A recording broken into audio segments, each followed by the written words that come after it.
একটা বড় চক্রান্ত হচ্ছে, ওনার মুখটা বন্ধ করে দেওয়ার জন্য, ওকে মেরে ফেলার চক্রান্ত হচ্ছে। এইটা অত দূর থেকে এলো কেন?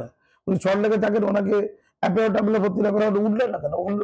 শাসক দলের অনুগত জায়গা তো এটা। দিদি ডক্টরেটটা ছেড়ে দেওয়ার পর সুকান্ত মজুমদার নিয়ে নিয়েছে। যত শুভেন্দুর বিরুদ্ধে হবে তত শুভেন্দু বিখ্যাত হবে। বাকিবুলকে যে মেরে ফেললো, কি দোষ করেছিল বেচারি? সেটা পার্টি একটা রাজনীতি করতে, ঘটনা সে ধর্মীয় মুসলমান। কি না হচ্ছে এখানে? কোথায় কে গুম হয়ে যাচ্ছে, কোথায় কে ঝুলে যাচ্ছে, আরো নেই তো আমরা।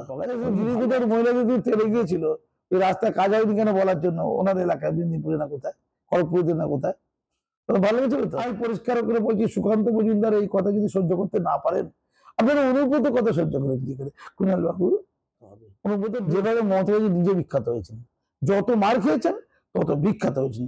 মমতা ব্যানার্জি যদি একটু ওই যে মেরেছিল মমতা ব্যানার্জিকে, কি নাম বেশ, ভুলে যাচ্ছি নামটা, যে মেরেছে কি আনসারি না কি সামনে নাম, সেই লোকটিকে পরে মমতা ব্যানার্জি দলে নিয়েছিল। এই মার খেয়েছিল তো ক্ষমতা এসে, প্রচুর মার খাবে।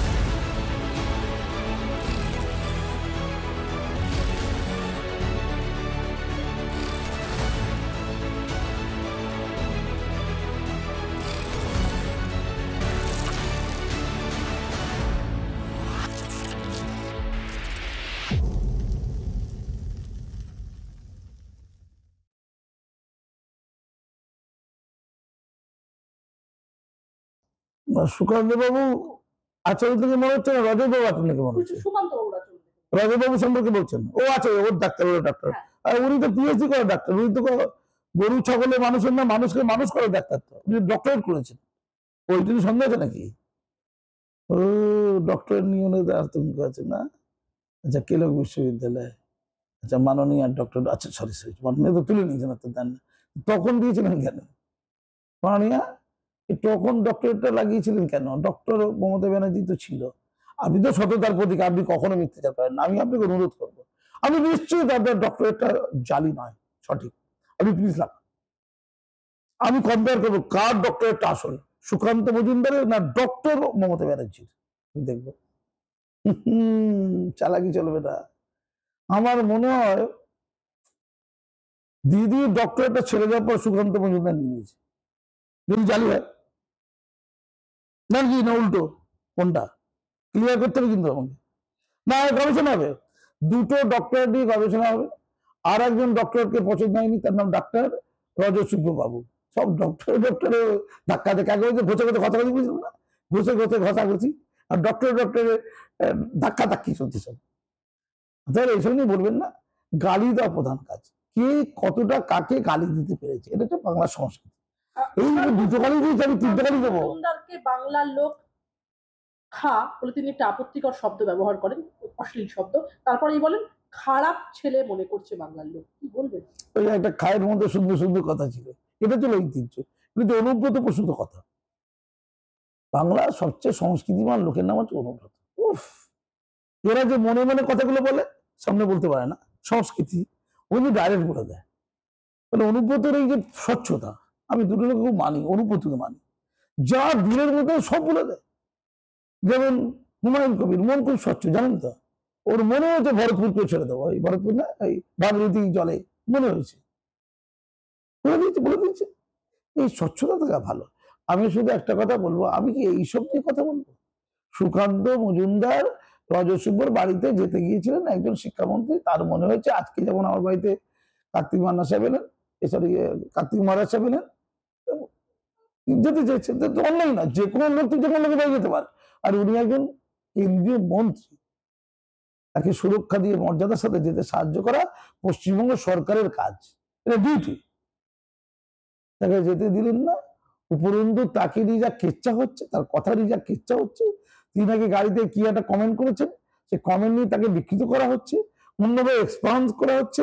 যারা বলছে কথার মধ্যে নাকি মহিলাদের অপমান করা হয়েছে, ওই কোনো একটা প্রস্টিটিউশন নাকি একটা প্রসঙ্গ উঠেছিল, তাদের কত মহিলাদের প্রতি ভক্তি বাবা। ডক্টর সুকান্ত মজুমদার বলেছেন পশ্চিমবঙ্গের পুলিশের যে ভূমিকা, সেই ভূমিকা কার্যত রীতিমতো তিনি সোনাগাছির এসকর্ট সার্ভিসের সমতুল্য বলেছেন। এরপরে তৃণমূল কংগ্রেস রীতিমতো রেড়ে করে উঠলো। স্যার কি বলবেন? না, ওটা পবিত্র জায়গা, আমি জানি। আমার প্রশ্ন তা না, প্রশ্ন হচ্ছে উনি ওটা কিন্তু বলতে চেয়েছিলেন, উনি বলছেন খুব খারাপ, আমরা তো কোনো কোনো জায়গায় খারাপ বলি, দূষিত বলি টলি বলি না, ওরা তো বলে থাকি সামাজিকভাবে, কিন্তু ওরা তো একটা পেশায় আছে, ওরা কষ্টে আছে, ওদের অনেক জীবন বৃত্তান্ত আছে, অনেক দুঃখ আছে। বাঙালি মহিলারা বিশেষ করে দুটো কথা বলবো, শুনে নিন। পশ্চিমবঙ্গে আমি চ্যালেঞ্জ করে বলছি, রেড লাইন এরিয়াতে যারা বসবাস করে, আমার তার প্রতি অত্যন্ত শ্রদ্ধা, তাদের প্রতি শ্রদ্ধা রেখে বলছি, ওরা কারা, ওরা কিসের বলি, ওদের বলি করলো কে? ওদের মধ্যে মূলত বড় অংশ হচ্ছে মুসলিম রমণী। ওঠার নামাটা বুঝুন, যে ইমাম মৌলানারা বড় বড় কথা বলে ওদের রিহ্যাবিলিটেশন দিয়ে ওদের মুক্ত করে সুস্থ জীবনে সে বিয়ে করুক, তার ছেলের সাথে বিয়ে দিয়ে কথা ক্ষমতা আছে। ওরা শ্যামলী বিমলা নাম দিয়েছে, ওরা মূলত বড় অংশ হচ্ছে মুসলমান ধর্মে। শুধু তাই নয়, বাঙালি মহিলারা, হিন্দু মুসলিম নির্বিশেষে বলছি, গোটা ভারতবর্ষে অত্যন্ত বেশি পরিমাণে তারা চলে যাচ্ছে। কেন যাচ্ছে এইটা চিন্তা করতে হবে। তাদের কি করে মুক্ত করা যায়, তারা কোন কোন সমস্যায় পড়ে, কোন কোন সমস্যার বলি হয়ে তারা ওই জীবনে চলে যাচ্ছে। তাদের মধ্যে তো অনেক প্রতিভা ছিল। আমি তো বলেছি, শিক্ষা প্রতিষ্ঠানগুলো আছে, ওদের পরিবারের ছেলে মেয়েদেরকে ভালো করে শিক্ষিত করা হোক, গুণ শ্রুতে আনা হোক, গভর্নমেন্টকে পদক্ষেপ নেওয়া হোক, ওইগুলো তো পজিটিভ কাজ। ওই মুখে কি বললে তো কিছু এসে যায় না। আমি পরিষ্কার করে বলছি, সুকান্ত মজুমদার এই কথা যদি সহ্য করতে না পারেন, আপনারা অনুব্রত কথা সহ্য করেন কি করে? কুণাল বাবু, অনুব্রতের ডোজটা কি কম ছিল, আরো বেশি ডোজ দরকার ছিল? কুণাল ঘোষ বলছেন দিলীপ ঘোষের জুতো পালিশ করার যোগ্যতা সুকান্ত মজুমদার। দিলীপ ঘোষকে পছন্দ? হঠাৎ করে এত দিলীপ ঘোষ স্তুতি কেন স্যার, কি আচ্ছা, দিলীপ ঘোষ পছন্দ না? আচ্ছা আচ্ছা আচ্ছা, খুব ভালো খুব ভালো। আরে দিলীপ ঘোষ বিজেপি দলে যদি কোন লোক সবচেয়ে বেশি মার খেয়ে থাকে, এবার আক্রান্ত হয়ে থাকে, মার বলবো না, আক্রান্ত হয়ে থাকে, যার গাড়ি ভাঙচুর হতে পারে, সুকান্ত মজুমদার অপেক্ষা, শুভেন্দু অধিকারী অপেক্ষা সেই ব্যক্তিটির নাম দিলীপ ঘোষ। আমার যদি তত্ত্ব ভুল না হয়ে থাকে, তাহলে এত মারলেন, ধরলেন, ডিস্টার্ব করলেন কেন? সবচেয়ে বেশি যদি বিজেপির লোক নিহত হয়ে থাকে কার আমলে জানেন? দিলীপ ঘোষের আমলে। কেন? দিলীপ ঘোষ এত পবিত্র লোক, তার অনুগামীদের এত মারা দরকার আছে কি? কেন? বাবু ভালো আছেন তো? এখন দিলীপ ঘোষকে ভালো আছে, ও আছে, তাহলে দুধের সোনাটা পাওয়া গেছে, দুধের সোনাটা পাওয়া গেছে। দিলীপ ঘোষ আর মহিলা যদি তেলে গিয়েছিল, ওই রাস্তায় কাজ হয়নি কেন বলার জন্য, ওনার এলাকায় মেদিনীপুরে না কোথায়, খড়গপুরে না কোথায়, ভালো হয়েছিল তো। আমার প্রশ্ন হচ্ছে, এখন দিলীপ ঘোষকে পছন্দ, আবার কখনো পছন্দ হবে না। একসময় রক্তে লাল হয়ে আছে নাকি বুদ্ধদেব ভট্টাচার্য হাত, এখন বুদ্ধদেব ভট্টাচার্য মৃত্যুর সময় যেন মনে হচ্ছে দেবতা। একই লোক, একই লোক। জগদীশ ধনকর সাহেব, আমাদের মাননীয় রাজ্যপাল, তাকে তো পদ্মপাল, গরুর পাল, ভেড়ার পাল, কি পাল নেই দুনিয়া সব বলে দিল। তারপর তিনি উপরাষ্ট্রপতি যখন হলেন, তখন থেকে সাহায্য শুরু হয়ে গেল এই সরকারের। রাজ্যপাল কি ভালো, মানে এখন উপরাষ্ট্রপতি কি ভালো, কি সৌজন্য, কি ভদ্রতা, একবার আর পাল বলেছে, একই লোক। তেমনি সুকান্ত বাবু একটুখানি এই তৃণমূলের প্রতি কোনো অনুগত ভাব দেখায়, একটু একটু হালকা হালকা ভালোবাসায়, একটু এই একটু জগন্নাথ মন্দির চলে যাওয়া, এরকম টুকটাক করে ফেলে, তাহলে অত্যন্ত ভদ্রলোক বলা হবে নাকি? তাহলে আপনি এই কথাগুলো, তুমি এই কথাগুলো অন্তত বলো না, এটা কিছু নয়। ওটাতে কে কটা গাল দিতে পেরেছে, সকালে উঠে দেখে আমি ওই 3টে গাল দেবো। কুণাল ঘোষ আজকে এই মন্তব্য করছেন, কোথাও কি দিলীপ ঘোষের তৃণমূলে যোগ দেওয়ার একটা যে গুজব উঠছে, সেটাকেই কি উনি মান্যতা দিচ্ছেন? গুজব গুজব থাকবে, গুজবটা দিয়ে এন্টারটেনমেন্ট চলবে, কিছুদিন চলবে। উনি তো এখনো তো দিলীপ ঘোষ কোথাও বলেনি যে আমি গদগদ হয়ে পড়েছি, গাল দিচ্ছে তো, তাই তো দেখছি। কুণাল ঘোষের মুখে দিলীপ স্তুতি শোনা যাচ্ছে। চেষ্টা করছে দিলীপকে একটু কাছে রাখার, বন্ধুত্ব অ্যাকচুয়ালি না, কেন কেন বলবো, দুটো ঘুষ তো ঘষে ঘষে আগে অনেক ঘষাঘষি হয়েছে, ক্লান্ত হয়ে গেছে, বন্ধুত্ব করছে, আগে অনেক ঝগড়াঝাড়ি আছে। কুণাল ঘোষ বলছেন এদেরকে চিনে রাখুন, সুকান্ত মজুমদারকে উদ্দেশ্য করে এবং রজত শুভ্র মজুমদারকে উদ্দেশ্য করে তিনি বলছেন যে এনাদেরকে চিনে রাখুন, এদের সামাজিক বয়কট করা দরকার। কে করে বয়কটটা? যাকে বয়কট করছে সে কেন্দ্রীয় মন্ত্রী, আমাকে বয়কট করুন, আমি তাহলে কেন্দ্রীয় মন্ত্রী হয়ে যাবো। মানে আমি পরিষ্কার করে বলছি, এই রজত শুভ্র বাবু পশ্চিমবঙ্গের একটা ফিগার হয়ে যাবে, আমি বলে দিলাম। খামোকা কেলোকে এইটা করার পরে লোক চিনত না, কেলোকে ওই কি ফেসবুক না পোস্টার দেখিয়েছিল, দিদি দিদি দিদি কেমন শুনছিলাম, তখনও চিনত না। ওনাকে জানি, চিনি, বুঝি। এবার রজত শুভ্র বাবুকে যত গালাগাল করবে, বাবু আপনার রজত শুভ্র বাবুকে কি এবার টিকিট ফিরিয়ে দেওয়ার ব্যাপার আছে তৃণমূল পক্ষ থেকে, নাকি বিজেপি যাতে দায় সেই ব্যবস্থা করতে চাইছেন? পশ্চিমবঙ্গের নেতা ফেতা ভারতের পরোক্ষভাবে কুণাল ঘোষ ব্যবস্থা করতে চাইছেন সেগুলো বানাচ্ছে বিজেপি টিকিট পান। টিকিট না, তৃণমূল টিকিট দেবো না, গাল দিয়েছে, যেমন কাশিম অনেক গাল দিয়েছিল, কাশিম শুভ্র মজুমদার তৃণমূলের টিকিট জেলা থেকে যাবে, তৃণমূলের জেনারেল সেক্রেটারি হবে, কি বলছে? কাশিম হলে উনি হবে না, মুশকিল। ও একটা ব্যাপারে কাশিম অশিক্ষিত হতে হবে, ওনার একটা ডিসক্রেডিট আছে, শিক্ষিত রুচিবান সংস্কৃতিবান, এটা কিন্তু খুব খারাপ কথা। তুই শিক্ষিত শিক্ষিত। কুণাল ঘোষ বলছেন যে একজন বাংলার মুখ্যমন্ত্রী বক্তৃতা করছেন, সঙ্গে সঙ্গে তাকে বাধা দেওয়া হচ্ছে, তার প্রতিবাদ তিনি প্রশ্ন তুলেছিলেন।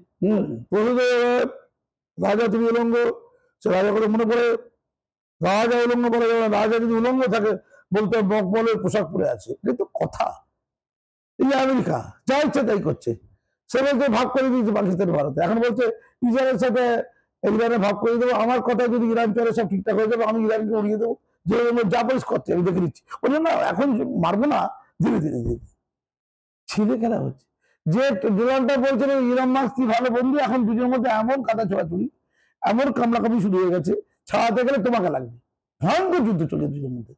আমি পরিষ্কার করে বলছি, রাজনীতি গোটা পৃথিবীতে দূষণ ধরেছে, আর ভারতবর্ষে না শেষ হয়ে গেছে পুরো রাজনীতি। কুণাল ঘোষ বলছেন আমরা গণতন্ত্রে বিশ্বাস করি, নাহলে কলকাতা পুলিশকে বলতাম ওনাকে বার করে দিতে কলকাতাতে। গণতন্ত্রে ওই বিশ্বাসের জায়গায় একটা ভুল করে ওটাই বুঝে গেছে না, গণতন্ত্র অবিশ্বাস করি, অবিশ্বস্ত গণতন্ত্রের প্রতি, গণতন্ত্র চলবে না। আর ওনাকে বের করে দেবে পশ্চিমবঙ্গ ভালো হয়ে যাবে, একটা ভালো গায়ক হাত চালালো, একটা ভালো গায়ক, একটা ভালো প্রতিবাদী ব্যক্তি, একটা ভালো ডাক্তার, এখন তো চিকিৎসা করে দেবে একটু। এই কুণাল বাবুর কোনো প্রবলেম আছে নাকি?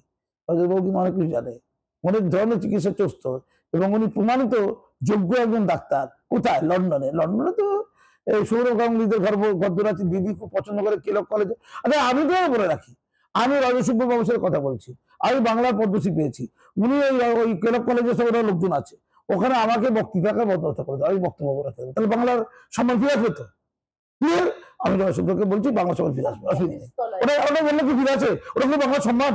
এই যাদবের বিশ্ববিদ্যালয়, আমি এখন জানতে পারি, ওই বিশ্ববিদ্যালয়ে একাধিক অধ্যাপক পৃথিবীর বড় বড় বিশ্ববিদ্যালয়ে দুর্দান্ত যায়, সকাল বিকেল যায় বক্তব্য রাখে, তাহলে কি ধন্য হয়ে যাবে? ওরা একটা রাজ্যের মুখ্যমন্ত্রীকে পাত্তা দেয়? ওরা দেশ বোঝে, ব্রিটেনের রাষ্ট্র দেশ, ভারত একটা দেশ। ওরা কি প্রধানমন্ত্রী তো প্রশ্ন ছিল, ভারতের পলিটিক্যাল প্রতিনিধি কখনো কোন রাজ্যের অঙ্গরাজ্যের মুখ্যমন্ত্রী হয় না, ওরা প্রধানমন্ত্রী হয়, রাষ্ট্রপতি হয়। ওরা দেশ বোঝে, ওরা কোনো রাজ্যের অভ্যন্তরীণ ব্যাপার বোঝে না।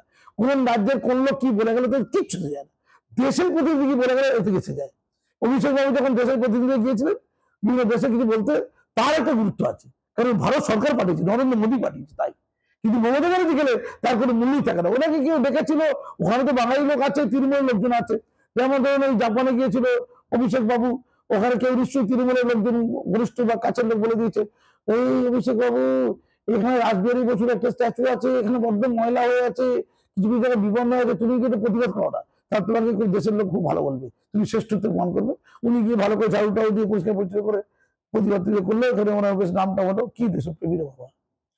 আমি এবার একটা প্রশ্ন, সব চলছে ভালো। মহেশতলার যে ঘটনা, সেই মহেশতলায় গিয়ে রীতিমতো বিক্ষোভের মুখে পড়তে হয়েছিল রাজ্যের বিরোধী দলনেতা শুভেন্দু অধিকারীকে। পরবর্তীকালে বিক্ষোভের মুখে পড়লেন আমরা দেখলাম সুকান্ত মজুমদারও। একদম সুকান্ত বাবুকেও ছাড়া হলো না, রীতিমতো জুতো পাথর যেভাবে তাকে কালকে বাধা দেওয়া হলো। তৃণমূল আসলে কি চাইছে? চাইছে এই দুজন নেতাকে ভালো করে স্বীকৃতি দিতে চাইছে, যাতে করে শুভেন্দু দিল্লিতে আরো স্বীকৃতি পায়, শুভেন্দু যা পায়, এবং সুকান্তকে আরো একটু স্বীকৃতি দিতে হবে।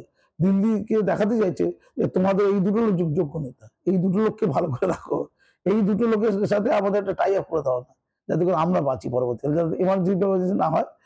যত প্রতিবাদ করবে, যত এই ধরনের কাজ করবে, তত সে বিখ্যাত হবে, যেভাবে মমতা ব্যানার্জি নিজে বিখ্যাত হয়েছেন। যত মার খেয়েছেন তত বিখ্যাত হয়েছেন। মমতা ব্যানার্জি যদি একটু ওই যে মেরেছিল মমতা ব্যানার্জিকে, কি নাম বেশ ভুলে যাচ্ছি নামটা, যে মেরেছে কি আনসারি না কি সামথিং নাম, সেই লোকটিকে পরে মমতা ব্যানার্জিকে দলে নিয়েছিল, এই মার খেয়েছিল তো ক্ষমতা এসে। প্রচুর মার খাওয়া দরকার, ধাক্কা ধাক্কি হবে, মাথা ফেটে যাবে, হই হই হবে, দেখে নেও বলতে হবে, মেরে দেও বলতে হবে। যত শুভেন্দু বিরুদ্ধে হবে তত শুভেন্দু বিখ্যাত হবে। তো শুভেন্দু একলা বিখ্যাত হলে চলবে? তার তো দায়িত্ব আছে সুকান্ত বাবুকে বিখ্যাত করার এবং রাজসুব্র বাবুকে বিখ্যাত করার, তিনটে দায়িত্ব পালন করছে। রাজসুব্র বাবু এখন টিভি চ্যানেল টকশোতে বসাই দেখতে পাচ্ছে, এইটাই তো তার কাছে মাননীয় প্রধান দায়িত্ব দিয়েছেন। রাজসুব্র বাবুকে আমি অনুরোধ করছি, টিভিতে দেখতে পাচ্ছি, যে আপনি একটা কাজ করুন না, আপনি একটা শুভেচ্ছা বার্তা এবং আপনি কৃতজ্ঞতা জ্ঞাপন করে একটা বার্তা মমতা ব্যানার্জিকে পাঠান। আপনার প্রচুর কল্যাণ সাধন করেছেন। উনি যত করছেন তত আপনার মর্যাদা বাড়ছে, তত আপনি কে এতদিন ধরে লুক্কায়িত ছিল উনি প্রকাশিত করলেন। এরপরে আপনার গায়ক হিসেবে যে মর্যাদা বাকি আছে ওটা আমি দেখছি কি করা যায়। ধন্যবাদ। শ্বেতা চ্যাটার্জি বলে একজন মহিলা আমাকে ফোন করছিলেন বারবার, ওই কোথায় একটা পড়ান টড়ে, ওই সাউথ পয়েন্ট স্কুলে পড়ান। ফোন করে বলছেন উনি নাকি কয়েকবার গেছেন, ওনাকে নাকি মেরে ফেলে দেওয়া হচ্ছে উডল্যান্ড নার্সিং হোমে। এটা তার বক্তব্য ছিল যে উনি ডক্টর জাস্টিস গাঙ্গুলিকে, ডক্টর জাস্টিস গাঙ্গুলিকে অনেক চিনেন আর কি। সেটা সেটা ওনার চ্যাটার্জি নাম। তো আমাকে অনেক করে ধরেছিলেন, স্যার একটু দেখুন না স্যার, একটু মিডিয়া ফিটেকে বলুন না স্যার, খুব খারাপ অবস্থা আছে, মেরে দেবে। কারণ ওখানে যেটা চলছে, ওনার যেটা মূল অসুখটা ট্রিটমেন্ট না করে এমন ট্রিটমেন্ট হচ্ছে যাতে করে মানুষের অবনতি ঘটে। আমি দেখুন আমি এগুলো বলতে পারবো না, বিস্ফোরক মন্তব্য বিস্ফোরক মন্তব্য। কলকাতা উঠলেন। এবং উনি যখন বললেন আমি তো বললাম দেখুন আমি কি করবো, আমি একটা সাধারণ মানুষ, আপনি আমাকে বলছেন কেন? তো কাঁদো কাঁদো চোখে, কাঁদছিলেন কি ভদ্রমহিলা। বলছে ওখানে ভাইপোটাই আছে, একটা বড় চক্রান্ত হচ্ছে, ওনার মুখটা বন্ধ করে দেওয়ার জন্য ওকে মেরে ফেলার চক্রান্ত হচ্ছে। এইটা অত দূর থেকে এলো কেন? উনি চট লেগে থাকেন, ওনাকে অ্যাপেলো ট্যাপেলো ভর্তি না করে উঠলেন না কেন? ওখানে শাসক দলের অনুগত জায়গা তো এটা। তো ঘটনা চোরের কথাটি লেগে গেল, কিন্তু মানে আমি হত্যা কথা বলছি না, মেরে ফেলা হচ্ছে তুমি জানেন বলতে পারবো না, এটা আমার বলার বিষয় না, বলতেই পারি না। আমি অবাক হয়ে যাচ্ছিলাম কেন আমাকে এই ব্যাপার বলছে, বারবার ফোন করছিলাম, বলছে বারবার, একবার না, যে আপনি বাঁচান স্যার। আমি কেন বাঁচান? আমি তো তুচ্ছ লোক, আমি তো নো ক্যারেক্টার, আমি কে এখানকার? আমি কোনো নেতা মন্ত্রী কিছু না। তো আমি কি করতে পারি? আমি বড় দুটো মিডিয়াকে তো বলতে পারি, কিন্তু মিডিয়াকে বলবো কিছু নিশ্চিত বলবো, আমাকে তো কর্তব্য বলতে আমি নিশ্চিত একদম তদন্ত হোক এটা নিয়ে, এটা মিডিয়া বলে রাখুক যাতে করে তার দুর্ঘটনা ঘটে যায়। তো ওনার অবনতি যে ঘটছিল, উনি প্রথমে খুব খারাপ অবস্থায় ভর্তি হননি, ধীরে ধীরে ধীরে ধীরে ডিটোরিয়েট হচ্ছিল অবস্থা। হতে পারে, কোনো মানুষের হতে পারে, অসুখ বিসুখ বেড়ে যায়, ওনাকে এমসে নিয়ে যেতেন অবশেষে। তো ওনাকে তো কারো পছন্দ নয়, বিজেপি কিছু অংশের লোকেরাকে কি পছন্দ আমার সন্দেহ আছে। আর তৃণমূলেরও আমার মানে অনেক ক্ষতি করে দিয়েছে না। উনি যদি সিনারিওতে না থাকতেন, পার্থবাবু ওর পিতার সাথে সুন্দর খেলাটা খেলছিলেন, কত ভালো খেলছিলেন না? ওই যে 52 কোটি না কত ছিল, ওইটা 100 কোটি হতো, ধীরে ধীরে স্ফীত হতো, ওনার ভূমি উঁচু হতো, ওইদিকে অর্থ উঁচু হতো। আর ওর পিতার মতো আরো অনেক পিতা মিতা সীতা আসতো, তারপর শিক্ষা কেলেঙ্কারি এইভাবে ধরা পড়তো না, বা কমিশনের রিপোর্ট টিপোর্ট নিয়ে হতো, হয়েই হতো না। তারপরে এই যে চাকরি হারিয়ে গেল, যে যোগ্য শিক্ষকরা হারিয়ে গেল, কত কাহিনী। তাহলে মাতৃ মূর্তি পাদদেশ হতো না, তাহলে আমাদের গান্ধীমূর্তির পাদদেশ হতো না, তাহলে টেপ নিয়ে হয়েই হতো না, এত হুল্লোড়, এতজন জেলে যাওয়া এসব হতো না। অভিজিৎ বাবুর প্রতি প্রচন্ড ক্ষোভ, তুই তো করলি রে সব ব্যাটা করে, এবার তুই বিজেপিতে গেছিস, ব্যাটা দেখে নেবো তোকে। মনে হয় সেটা ব্যানার্জি চ্যাটার্জি ওই জন্যই ভয় পাচ্ছিল।